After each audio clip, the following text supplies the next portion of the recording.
शंकरं शंकराचार्यं केशवं बादरायणं सूत्रभाष्यकृतो वन्दे भगवन्तौ पुनः पुनः। ईश्वरो गुरुरात्मेति मूर्तिभेदविभागिने व्योमवद्व्याप्तदेहाय दक्षिणामूर्तये नमः। ओम शांति शांति शांति।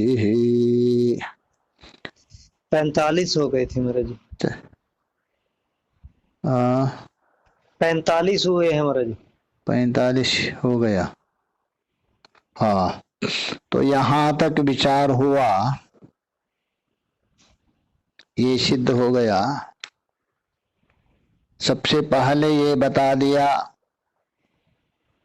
श्रुति को प्रमाणित करते हुए जी, जिस काल में ये जिज्ञासु पुरुष विचार करके ज्ञान को प्राप्त करता है जी, तो हृदय में विद्यमान सभी जो कामना रूप ग्रंथि निवृत्त हो जाती है जी, और वो अमर होता है। जी, ये बृहदारण्यक और कठोपनिषद को प्रमाणित करते हुए बता दिया। जी, और इतना ही नहीं, भगवान वेद व्यास जी का वचन भी प्रमाण दे दिया। जी, इससे सिद्ध होता है, निचोड़ के ये सिद्ध हो गया, कामना रहने पर संसार, जी, कामना का अभाव होने पर मोक्ष। जी, तो इस प्रकार संसार के दुख से संतप्त जो साधक जी, नैमित्तिक कर्म का अनुष्ठान से अथवा नित्य नैमित्तिक कर्म का अनुष्ठान करते करते जिसका अंतःकरण शुद्ध हो गया, जी, और तभी वो यह लोक और परलोक स्वर्ग आदि फल है ना, कदाचित वैराग्य उत्पन्न हो जाता है उसके अंदर। अंतःकरण शुद्ध के बाद ही वैराग्य उत्पन्न होता है। तो यहाँ तक विचार किया था। जी, अब उसी को ही स्पष्ट करने जा रहे थे कि 46 में कीदृग वैराग्यम उत्पद्यते इति। जी, अच्छा, आपने कहा नित्य और नैमित्तिक जो कर्म है जी, उसके अनुष्ठान करते करते करते उसका अंतःकरण शुद्ध हो गया, पवित्र हो गया, जी, तभी जाके उसके अंदर वैराग्य उत्पन्न होता है। जी, तो कीदृग वैराग्यम, जी, कैसा वैराग्य उत्पन्न होता, परा है अथवा अपरा है, कौन सा? जी, तो वहां भी अपर वैराग्य का भी भेद किया है। जी, यतमान संज्ञा, व्यतिरेक संज्ञा, जी, एकेंद्र संज्ञा, एकेंद्रीय संज्ञा और निरुद्ध। जी, तो अवस्था भेद से उनका भेद किया है। जी, यतमान का मतलब ये है, जैसा आपके अंदर विवेक उत्पन्न हो गया, जी, विवेक मतलब विचार, जी, कामान्यता, और ये सिद्ध हो गया है संसार अनित्य है, जी, इसमें कभी मुझे अभी तक सुख मिला ही नहीं। जी, इस संसार से अतिरिक्त संसार को चलाने वाला, संसार का अधिष्ठान कोई एक चैतन्य है। जी, उस चैतन्य का खोज में जी, सदगुरु के शरण में जाता है यत्न करने, प्रयत्न पूर्वक। जी, तो ये है, इसको यतमान संज्ञा मानते हैं। जी, तो उसके बाद दूसरे कोटि आते व्यतिरेक मानते हैं। जी, व्यतिरेक का मतलब छांटना, जी, अलग करना। जी, दूसरे को नहीं, अपने आप को। जी, हमारे अंदर अभी तक षडरिपु थे, जी, षडरिपु में पहले कितने थे, अभी कितने हैं, जी, उसमें कौन से कम हुए, कम से नहीं हुए, जी, ये जो छांटना है, जी, ये व्यतिरेक है। उसके बाद उससे भी आप पार हो गए, जी, बाह्य इंद्रियों से बिल्कुल उपरत हो गए आप। जी, कोई भी वस्तु आने पर वो इंद्रिय आपको ये नहीं कर सकते, जी, समेट करके एक मन में लाके खड़ा कर दिया। जी, हाँ, किंतु मन में एक उत्सुकता पड़ी है, जी, तो एक इंद्रिय कहते उसको। जी, बाह्य इंद्रिय से निवृत्त तो हो गए, किंतु मन में है, एक इंद्रिय तक आ गए। जी और उसके भी निवृत्त होने से निरुद्ध माना जाता है। जी तो ये हो गया, उसी का संज्ञा कहते इसको। जी तो उसके बाद ब्रह्मलोक हो वहां अथवा उसका कारण वहां तक जो वैराग्य हो तो परा वैराग्य माना जाता है। जी तो इसलिए यहाँ प्रश्न कर रहे हैं कीदृग वैराग्यम उत्पद्यते इति उच्यते।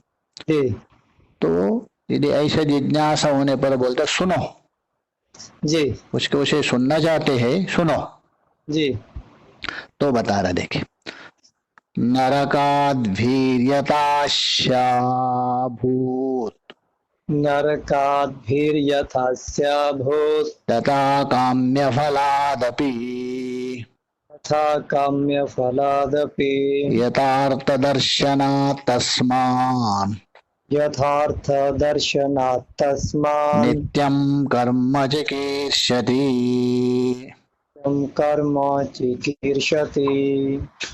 तो यहाँ बता रहे, वहां से लेना, नरकाद भीतिर यथा, जी यथा ये दृष्टांत है, जी तथा आगे दाष्टान्त में बताएंगे। यथा बोल तो एन प्रकारेण, जी जिस प्रकार से, जी जिस प्रकार से,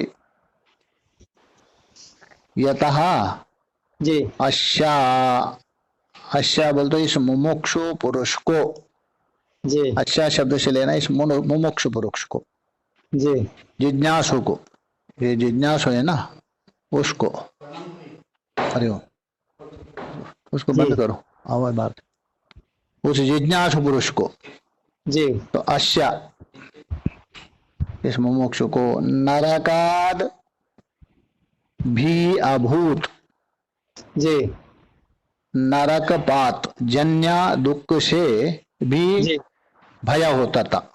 जी क्योंकि पहले शुरू शुरू में ना थोड़ा धार्मिक तो है, जी किंतु इतना बड़ा साधक नहीं है, जी तभी उसको क्या होता है, नरक से भय होता है। जी हर एक व्यक्ति डरते हैं ना, थोड़ा धार्मिक व्यक्ति, जी अरे ये मुझे नरक में ना जाना पड़ेगा। जी अच्छा, नरक किसको कहते हैं? जी नृणाति क्लेशम प्रापयति इति नरकः। जी नृणाति अतः क्लेशम प्रापयति, जी जो आपने किया हुआ कर्मादि है ना, क्लेश, जी उसका भोग आदि प्राप्त करवाता है, इसलिए नरक है। जी अथवा नरति नयति पापी लोकम, जी नरति उसी का अर्थ है नयति, जी कहाँ? पापी लोकम, जी अर्थात जो पापियों का लोक है ना, पाप किया उनके लिए, जी उसको बोलते हैं नरक बोलते हैं। जी तो ऐसे जो नरक है, तो नरकों का विषय में भी अलग अलग वर्णन है पुराण में, जी और ऐसा तो ब्रह्मसूत्र में सप्तथे करके बताया समेट करके, जी किंतु पुराण में भागवत आदि में उसको 21 नरक माना है। जी तामिस्त्र है, अंधतामिस्त्र है, जी महारौरव है, जी रौरव है, जी और दूसरा एक नरक नाम का भी एक नरक है, जी और काल सूत्र छठवां मानते, जी महानरक, जी और संजीवन नाम का एक नरक है 8वां, जी और महावीची, जी और तपन, और संप्रतापन, ये 11वां मानते, जी संहात, जी और काकोला है 13 है, जी और कुडमल का ना एक नरक में मानते 14वां। जी प्रतिमूर्ति कहा, लोह शंकु, ये 16 मानते। जी और ऋषि रिजिशा, रिजिशा नाम का एक नरक है, जी वो भी विचित्र माना है वर्णन के वहां। जी और पंथा, जी और शालमली, एक शालमली द्वीप है, किंतु यहाँ शालमली द्वीप नहीं नरक है। नरक का जी हाँ, अशीपत्र बनाए 20वां माना जाता है। जी और लोहदारका, लोहा धारक नाम का ये 21वां नरक माना है। जी ये सारे नरक है जी पुराण में, गरुड़ पुराण में विशेष वर्णन है उसका। जी और दूसरे बात तो देवी भागवत में भी आया है। जी सावित्री और यमराज का उपाख्यान में है ना, जी वो खूब आया, कैसा कैसा करने वाला कैसा किस किस नरक में जाते हैं, जी और उसके नरक में अलग अलग कुंडों का भी नाम दिया है। जी तो ये सब नरक पात का भय से जी भी अभूत भय होता है। जी तो ये बोले नरकाद भीर यतः अश्याह, अश्य बोल तो साधक, अभूत जी यतः, ये हो गए आपके पूर्व काल में। जी पूर्व काल मतलब आप साधना अवस्था में है, थोड़ा सा धार्मिक बुद्धि है जी और सन्मार्ग में प्रवृत्त है, तभी नरकों से डरते। जी किंतु उस अवस्था में आप काम्य कर्म का फल चाहते हैं, जी क्योंकि ये शास्त्रीय सम्मत है ना, जी भोग भी चाहते हैं और नरक से डरते भी हैं, जी तो इसलिए शास्त्रीय मार्ग में चलते हैं। जी तो यहाँ बता रहे, तो आप आगे थोड़ा बढ़ेंगे, जिज्ञासु हो जाएंगे। जी जिस प्रकार नरक से भय होता है वैसा ही तथा जी काम्य फलादपि, जी जो काम्य कर्म है ना, जी काम्य बोल तो फलमुद्देश्य क्रियमाण कर्म, जी फल को उद्देश्य करके जी जो कर्म करते हैं जी वो काम्य कर्म है, जी उसको कहते हैं। अथवा कामना पूर्वक, इच्छा पूर्वक जो कर्म करते हैं वो काम्य कर्म है। जी तो उसी तरह ये काम्य कर्म भी फल स्वर्ग आदि है ना, जी आप ही बोल तो भी उससे भय होता है। जी अच्छा, यहाँ आपके मन में एक जिज्ञासा हो सकती है, जी शंका हो सकती है, देखिए प्रतिषिद्ध कर्म का फल नरक आदि है। जी हाँ, उससे तो भयभीत तो होना स्वाभाविक है, जी क्योंकि अन्यथा आप नरक आदि में जाएंगे। जी किंतु काम्य कर्म का फल स्वरूप तो स्वर्ग आदि है ना, जी तो उसमें भयभीत क्यों? स्वर्ग जाने के लिए सब लोग चाहते। जी तो उसके लिए उत्तर दे रहे यथार्थ दर्शनात्, जी जब तक यथार्थ दर्शन नहीं हुआ जी तब तक स्वर्ग से भयभीत नहीं होते हो। जी यथार्थ बोल तो ठीक ठीक से यदि ज्ञान हो गया उसको, जी अर्थात विचार भी और वैराग्य भी परिपक्व यदि हो गया, जी तभी, तब तक वो स्वर्ग उनको अच्छा लगता है। जी नरक से भले भयभीत होते हैं, जी ये प्रथम स्टेज का साधक है। जी तो इसलिए बोले यथार्थ दर्शनात्, हेतु दे रहे हैं। जी तो यथार्थ दर्शन से ही वो स्वर्ग आदि से भयभीत होता है।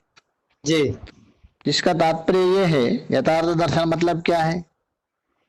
जो काम्य कर्म का फलभूत स्वर्ग आदि है ना, जी यद्यपि आपातता जी बहुत सुंदर है, अच्छा लगता है, जी और इस लोक के भोग के अपेक्षा रमणीय भी दिखता है, जी किंतु अंततः जाकर वो अनित्य है, जी और दुख बाहुल्य वहां भी पड़ा है, जी वो भी अंदर क्षीणे पुण्य मृत्यु लोक मिशंति, जी और है वो सुखपूर्वक, किंतु विषय संपृक्त अन्न के समान है। जी अन्न तो बढ़िया बढ़िया भोजन आपके सामने पड़ा है, मृष्टान्न भोजन, जी उसमें विष पड़ा है। जी ऐसा ही स्वर्ग भी इस प्रकार सोचने लगता है, जी इसलिए वो त्याग देता है। जी अतः योग सूत्र में बता दिया है, वहां दूसरे पाद में, जी साधना पाद में जी 3 प्रकार का दुख बता दिया वहां। जी परिणाम दुख, ताप दुख, जी संस्कार दुख। जी तो उसमें परिणाम दुख मतलब है, पहले अपने अच्छी भोग किया, जी भोग करने के बाद पश्चात उसको दुख होता है, जी वो परिणाम दुख बोलते हैं। जी भोग काल में नहीं, जी भोग के पश्चात दुख होता है, वो परिणाम दुख है। जी ताप दुख है, जिस समय में आप भोग कर रहे हैं, अनुभव कर रहे हैं ना, उसी जी समय में आपको दुख होता है, जी ये दूसरा दुख माना है वहां। और तीसरा है संस्कार दुख। जी संस्कार दुख वो है जो आप भोग किया उसकी वासना है ना, जी वो आके आपको दुख देते। तीन प्रकार का अलग अलग प्राणियों को दुख माना है। जी किंतु वहां कहा दिया, योगियों के लिए कहा दिया है, अतएव सर्वम दुखम विवेकिनाम। जी वह सूत्रकार बताया पतंजलि ने। जी बाकी लोगों के लिए अलग अलग अलग रूप से दुख होता है। जी भोग काल में दुख नहीं है, परिणाम में दुख है, जी ये अलग अलग। किंतु योगियों के लिए क्या है, सर्वम दुखम विवेकिनाम। जी चाहे तो परिणाम अवस्था हो, ताप हो, संस्कार हो, जी उनके दृष्टि से दुख ही दुख, जी क्योंकि विवेक ही किया ना उन्होंने, जी इसलिए उनके लिए दुख माना जाए। इसलिए बोल रहे हैं यथार्थ दर्शन, यही यथार्थ। अच्छा, तस्मात, जी इस प्रकार यथार्थ दर्शन होने से जी तो स्वर्ग आदि भी वो नरक के समान ही देखता है। जी हाँ, बस इतना अंतर है स्वर्ग नरक आदि में, जी बस एक साक्षात दुखदायक है, जी एक परंपराया। जी नरक आदि है साक्षात दुखदायक है, जी स्वर्ग आदि के है परंपराय दुखदायक जी है तो दुखदायक ही है। दुखदायक ही। बस इतना ही अंतर है। जी तो इसको इस प्रकार करके उसको त्याग देते हैं। वो जी भयद होने के बाद क्या करते हैं वो, तस्मात, तस्मात बोल तो ये स्वर्ग आदि भी और जी स्वर्ग का साधन भूत काम्य कर्म भी, जी ये मुझे अंततः जाके फंसा देंगे, जी ये दुख देंगे। इस कारण से जी नित्य कर्म चिकीर्षति, वो नित्य कर्म करता है। जी तो नित्य कर्म चिकित्सा बोल तो नित्य कर्म साधन रूप से करने लगता है। जी नित्य कर्म का मतलब है प्रत्यवाय जनक अभाव प्रतियोगी कार्य। जी प्रत्यवाय का जनक, जी जो प्रत्यवाय उत्पन्न होता है ना, जी उसका अभाव, जी प्रत्यवाय को जनक अभाव करने वाला जो उसका प्रतियोगी जो कार्य है नित्य। जी अतः नियमेन सदा क्रियमाण कर्म नित्य कर्म। जी तो गृहस्थी के लिए वहां 5 नित्य कर्म माना विशेष रूप से। गृहस्थी है ना, जी उनके लिए जी मनुजी ने बताया, अध्यापनम ब्रह्म यज्ञ, पितृयज्ञ, प्रत्ययज्ञस्तु तर्पणम, जी होमो दैवो बलि भौतो नृयज्ञातिथि पूजनम। जी क्योंकि 5 प्रकार का उनका पाप होता है ना गृहस्थियों का, जी इसलिए उनको 5 अध्यापन, अध्ययन करना है, ब्रह्म यज्ञ माना है, जी और तर्पण करना है, जैसा अभी श्राद्ध चल रहा है ना पितृपक्षा, जी वो पितृ यज्ञ हो गया। जी और होम करना देवता उद्देश्य, जी प्रतिदिन सुबह सायंकाल होता है नित्य होम, जी ये हो गया अपना होम, हो गया अपना देव यज्ञ हो गया। जी बलि आदि देना, पिपीली का बलि, श्वान बलि, अलग अलग को दिया जाता है ना, जी ये बलि है भूत यज्ञ माना जाता है। जी आए हुए अतिथियों को सत्कार पूरा के लिए अतिथि यज्ञ है। जी ये गृहस्थियों के लिए एक प्रकार से नित्य कर्म माना है। जी और गीता में तो भगवान ने स्पष्ट कहा दिया 18वें अध्याय में, जी यज्ञादान तपः कर्म न त्याज्यम कार्यमेव तत्, जी यज्ञदान तपश्चैव पावनानि मनीषिणाः। जी ये महात्माओं के लिए बताया, साधकों को, जी ये उसको पवित्र करते, छोड़ना नहीं चाहिए। जी इसलिए यहाँ नित्य कर्म करने में प्रवृत्त होता है। सन्यासी के लिए कौन कौन सा महाराज जी? यज्ञ तो नहीं, यज्ञदान तपश्चैव, सब यज्ञ तो नहीं कर सकता है, दान भी नहीं कर सकता है, दान भी कहीं नहीं कर पाएगा। तप। जी तो ये 3 मान रहे हैं, यज्ञ दान तपश्चैव पावनानि मनीषिणा। जी तो विवेक है जैसा सामर्थ्य के अनुसार। जी सन्यासी मतलब वो ये नहीं अपना परमहंस सन्यासी के लिए नहीं ले रहा है, विविधि से जो पहला अवस्था में जी कुटीचक बौद्धक आदि है ना उनको। जी तो ये नित्य कर्म अवश्य करना चाहिए जी सामर्थ्य के अनुसार। यदि यज्ञ करना संभव है, नित्य यज्ञ। जी हाँ, यज्ञ का भी अर्थ अलग अलग किया है। यज्ञ मतलब वो यज्ञ नहीं है, स्वाध्याय यज्ञ, जप जी यज्ञ, गीता में नहीं बताया, जी वो यज्ञ जी सबसे है ना, सबसे बड़ा है जप यज्ञ, यज्ञानाम जप यज्ञ, उसमें नहीं बोल दिया, जी ये उनके लिए, सन्यासी के लिए जप यज्ञ। जी गीता में स्वयं बोल दिया ना, यज्ञ यज्ञानाम। अभी देखिए वहां याग नहीं बता रहे। जी हाँ, याग तो सन्यासी के लिए संभव नहीं है। जी याग और यज्ञ में अंतर है। जी श्रौत कर्म होता है ना, जी वो याग है। जी स्मार्त कर्म होता है, वो यज्ञ है। जी इसलिए वहां यज्ञ बता रहे हैं। जी यज्ञ मतलब हवनात्मक यज्ञ नहीं, ज्ञान जी यज्ञ, जप यज्ञ, स्वाध्याय यज्ञ यदि है ना, ये सब। जी और दान, दान का मतलब द्रव्य दान थोड़ा है, जी विद्या दान भी है, अन्य दान भी है। जी स्वाध्याय भी क्या है, विद्या दान हो गया ना, यथा दान हो संभव, गया। जी ये हो गया। और तप तो है ही है, जी तो ये छोड़ना नहीं चाहिए, नित्य कर्म है। जी ये हो गया सन्यासी के लिए। और ये जी गृहस्थियों के लिए 5 हो गए। जी तो इसमें लग जाता है, बता रहे। जी एवं नित्य नैमित्तिका कर्म अनुष्ठानेन, जी इस प्रकार काम्य कर्म को परित्याग किया, जी निषिद्ध कर्म तो किया ही नहीं, जी और नित्य, इसलिए काम्य कर्म को परित्याग किया, नित्य नैमिक कर्मों को अनुष्ठान किया, नित्य भी नैमित्तिक भी। जी तो इस प्रकार एवं जी नित्य नैमित्तिक कर्मानुष्ठान, उसका अनुष्ठान करता हुआ, जी तो मोक्ष प्राप्ति हेतु भाव को प्राप्त होता है। वो जी मोक्ष का अधिकारी बनने जाता है धीरे धीरे धीरे।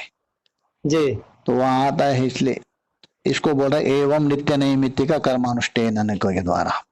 जी तो उसको ही बता रहे, देखिए, शुद्ध्यमानं तो तच्चित्ता शुद्धमानं तु तच्चित्त मेश्वरार्पित कर्मभिः ईश्वरार्पित कर्मभिः वैराग्यं ब्रह्मलोकादो वैराग्यं ब्रह्मलोकादौ व्यनकत्यतः सुनिर्मलम्। व्यनक्ता यथा सुनिर्मलम्। तो यहाँ बता रहे, तू वहां से लेना, शुद्ध्यमानम तू, तू बोल दो, किंतु इस प्रकार से, जी क्या, शुद्ध्यमानम आगे लीजिए, ईश्वरार्पिता कर्मा भी जी तच्चित्तम शुद्ध्यमानम। जी इस प्रकार से वो निरंतर जो कर्म कर रहे हैं ना, उससे, जी और कर्म तो कर रहे हैं, किंतु कैसा, ईश्वरार्पित कर्मा भी, जी ईश्वर को कर्म फल समर्पण किया। जी केवल कर्म फल नहीं, कर्म भी जो बस ईश्वरार्पणमस्तु करके। जी तो यद्यत कर्म करोमि यद्यत कर्म करोमि तत्तदखिलम शंभो तवाराधनम। जी तो ईश्वर को कर्म और कर्म फल समर्पण करके जी वो कर्म अनुष्ठान करने से शुद्धमानम तच्चित्तम, जी उसका जो चित्त है ना, विशुद्ध हुआ अंतःकरण, जी उसका अंतःकरण शुद्ध होता है। जी तो ये बता रहे हैं, शुद्धमानम तच्चित्तम, कभी ईश्वरार्पिता, जी तब जाके ईश्वर अर्पित करके जो कर्म करने से उसका चित्त शुद्ध होता है, जी पवित्र होता है। जी अतः, अतः मतलब अनंतरम, जी उसका चित्त शुद्ध होने के बाद, जी पवित्र होने के बाद, ब्रह्मलोकादो, ब्रह्मलोकादि है ना, आदि से और सब लेना। जी तो साधारण जीव है जो सुख आदि चाहते हैं ना, ब्रह्मलोक, जी ऐसा ब्रह्मलोकादो, जी वेनकत्यतः, जी पाठ गलत दिख रहा है, इसमें व्यनक्ति पाठ है जी, व्यनक्ति। वेनक्ति है ना, जी महाराज जी। हाँ वेनक्ति होना चाहिए, वेनक्ति पाठ होना चाहिए। जी हाँ, वेनक्ति बोल तो प्रकट होता है अर्थ में, जी व्यक्त होता है। जी तो ब्रह्मलोक आदि है ना, जी वो ब्रह्मलोक आदि साधन सुख है ना, जी वो उसको वहां अन्वय कर दे। ब्रह्मलोक आदि जो दिव्य अतिशय सुख साधना, ब्रह्मलोक हो अथवा उसका साधन विषय पर्यंत, जी सुनिर्मलम वैराग्यम। जी अब देखिए व्या वैराग्य के विशेषण है। जी सुनिर्मल तो अति तीव्र वैराग्य, जी मंद, मध्यम, तीव्र, जी उसमें भी अति तीव्र, जी अर्थात पर वैराग्य। जी तो पर वैराग्य मतलब प्रकृति से लेकर ब्रह्मलोक पर्यंत जी ऐसे जो वैराग्य है, अथवा उसमें अरुचि भाव, ब्रह्मलोक आदि में अरुचि भाव, अनादर भाव, जी व्यनक्ति ही प्रकट होता है उसके अंदर। उसके अंदर ऐसा अति तीव्र जो वैराग्य है ना, जी वो प्रकट होता है। इस वैराग्य का नाम निर्मल वैराग्य है कहते। जी सुनिर्मल, निर्मल नहीं सुनिर्मल। जी अच्छा, इस वैराग्य में विशेषण क्यों दिया सुनिर्मल करके? जी तो निर्मल तो परमात्मा है, जी परब्रह्म परमात्मा है, जी तो वैराग्य कैसा होगा? जी तो इसलिए है सुन निर्मल परमात्मा को प्राप्त करने की पूरा अधिकार आता है उसमें, जी इसलिए उसको ही सुनिर्मल कहा दिया। जी अथवा सुनिर्मल ब्रह्म के ओर ले जाता है जी ये जो वैराग्य, जी अतः उसको भी क्या कहा दिया? सुनिर्मल कहा दिया। जैसा कोई राजा जिस मार्ग, राजा की ओर जाता है जो मार्ग, जी उस मार्ग को क्या बोलता है? राजमार्ग। राजमार्ग जी वैसे जी ही सुनिर्मल ब्रह्म के ओर ले जाने से उसका वैराग्य का नाम ही सुनिर्मल वैराग्य नाम रख दिया। जी वो उसके अंदर प्रकट होता है, किसके? जो जिज्ञासु साधक के अंदर। जी तो ये बता रहे, जी उसके बाद आगे बताएंगे तो कल विचार करें। जी ओम ओ पूर्णमदः पूर्णमिदं पूर्णात् पूर्णमुदच्यते पूर्णस्य पूर्णमादाय पूर्णमेवावशिष्यते। ओम शांति शांति शांति। शंकरं शंकराचार्यं केशवं बादरायणं सूत्रभाष्यकृतो वन्दे भगवन्तौ पुनः पुनः। ईश्वरो गुरुरात्मेति मूर्तिभेदविभागिने व्योमवद्व्याप्तदेहाय दक्षिणामूर्तये नमः। ओम शांति शांति शांति। ओम प्रणाम महाराज। प्रणाम।